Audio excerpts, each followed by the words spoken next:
Ang batang maaga ay nantok. Medyo nakatulog-tulog na yan. Nung kinarga ko ngayon. Hello po. Hi. Tulog na ang aking baby. Aga siya natulog ngayon. Kaya hindi ko na problema mamaya-maya na makatulog sa kanya. Dahil maaga siya inantok. Kung saan siya umakit sa kabilang kwarto.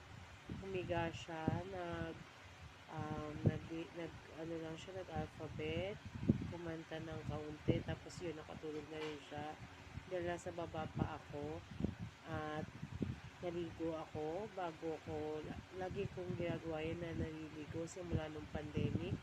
Hindi ko kayang hindi maligo ng gabi after sa trabaho or paglalabas ko ng matagal. Talagang kailangan ko maligo. Siyempre, safety protocol na rin yan. At ngayon, mag-aayos din ako ng kwarto.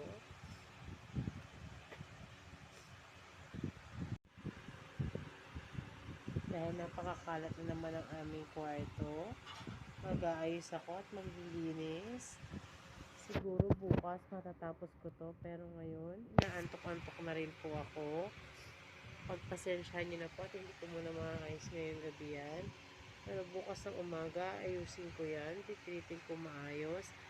At yung mga laruan ng anak ko, syempre, ilalagay ko na ulit dyan. Para meron siyang lugar ng paglalaruan. Dyan ulit yung laruan niya. Ilalatag ko. Maglalagay ako dyan ng play area niya. Or sa baba. Pag natapos na yung pinturahan sa baba at naayos na, ang bala ko is sa ilalim ng hagdanan. Lalagyan ko siya ng mat. Tama ba? Basta yung floor mat na pang pwedeng higaan, pwede siyang laruan ng bata. Ayusin ko yun.